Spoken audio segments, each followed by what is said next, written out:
ครับคราวนี้ครับนะมีชาวสวนนะเป็นชาวสวนชาวลาวคนหนึ่งครับใช้แนวทางเกษตรแบบผสมผสานครับผลิตพลิกผันชีวิตจากมีหนี้170 ล้านกีบให้กลายเป็นรายได้ประจำปีถึง800 ล้านกีบครับหรืออยู่ที่ประมาณ 37,500 ดอลลาร์สหรัฐครับจนสร้างชื่อเสียงให้กับครอบครัวแล้วก็ชุมชนอย่างภาคภูมิใจนะครับจุดเริ่มต้นครับนะเป็นพื้นที่เล็กๆนะเขาก็เริ่มทดลองปลูกผักเลี้ยงสัตว์อย่างง่ายครับเช่นปลูกผักตามแนวผนังจนได้รับโอกาสครับเมื่อมีเชฟร้านอาหารมาสังเกตคุณภาพของผักจึงเริ่มปลูกผักสมุนไพรนะครับอย่างโหระพาสำหรับเมนูพาสต้านะครับซึ่งช่วยสร้างความเชื่อมั่นแล้วก็อุปสงค์ที่มั่นคงครับในช่วงหลายปีถัดมาครับฟาร์มไออุ่นก็ได้เติบโตอย่างมั่นคงนะครับโดยใช้โมเดลเกษตรที่ผสมผสานกิจกรรมต่างๆไว้ในพื้นที่เดียวกันครับก็คือปลูกเลี้ยงสอดคล้องกันนะครับลดของเสียแล้วก็ใช้ทรัพยากรอย่างมีประสิทธิภาพกลายเป็นโครงการที่ยั่งยืนทั้งทางด้านเศรษฐกิจสิ่งแวดล้อมแล้วก็สังคมครับ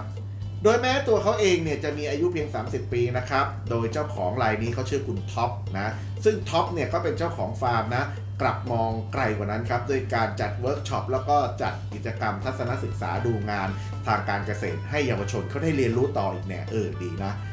โดยใช้สื่อออนไลน์นะครับอย่าง YouTube TikTok แล้วก็ Facebook นะครับถ่ายทอดความรู้แล้วก็วางแผนพัฒนาฟาร์มให้เป็นศูนย์เรียนรู้เชิงเกษตรนิเวศนะครับโดยหนึ่งในโครงการที่เขาภูมิใจนะครับก็คือธนาคารเมล็ดพันธุ์นะครับซึ่งเก็บอนุรักษ์พันธุ์พืชเดิมแล้วก็แจกเมล็ดฟรีด้วยนะครับให้กับชาวบ้านนำไปปลูกเลี้ยงชีพตัวเองนะครับสำหรับเยาวชนครับนะเขาก็บอกว่าขอฝากเลยนะลองค้นหาตัวเองครับค้นหาสิ่งที่รักอาจจะพบว่าคุณก็รักเกษตรรักการเกษตรนะครับเหมือนกับผมได้นะมันมีคุณค่ามากกว่าที่คิดครับลองทำดูสินะนี่ก็คือคำพูดที่เขานะฝากกล่าวมาซึ่งเปลี่ยนไปด้วยกำลังใจแล้วก็แรงบันดาลใจครับขอบคุณข้อมูลข่าวจากสำนักข่าวลาวเทียนไทม์ครับโปรดให้กำลังใจช่อง LT Vision ของเรานะครับด้วยการกดตะกร้าสินค้า Shopee นะครับแล้วก็เลือกดูสินค้าที่ท่านชื่นชอบเพื่อเป็นการสนับสนุนช่องของเรานะครับแล้วก็ทีมงานของเรานะในการนำเสนอข่าวที่ดีๆมาสู่ท่านครับวันนี้นะเสียงที่ท่านได้รับฟังนะชัดเจนนะครับเพราะไมค์ตัวนี้นะไมค์ตัวนี้ครับเป็นไมโครโฟนไร้สาย 2.4 นะครับ 2.4G Wireless ไมโครโฟนรุ่น J11 นะครับแล้วก็มีรุ่น J12 นะครับ J11 J12 ต่างกันยังไงนะครับ J11 นะก็จะมีไมค์เดียวนะส่วน J12 ก็จะมี2ไมค์แบบนี้นะใช้ได้เลยทั้ง iOS และ Android นะครับวิธีกดนะตัวนี้จะตัดเสียงรบกวนได้ด้วยนะฮะตัดเสียงรบกวนได้นะ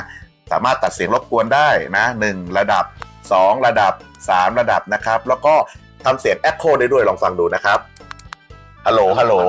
Echo ไหมนะ Echo เลยนะครับนะแล้วก็ใช้ได้ทั้งคอมพิวเตอร์นะครับแล้วก็แท็บนะครับรวมถึงเหมาะสำหรับในการไลฟ์สดนะแล้วก็เรียนออนไลน์ต่างๆสนใจติดต่อเลยนะครับ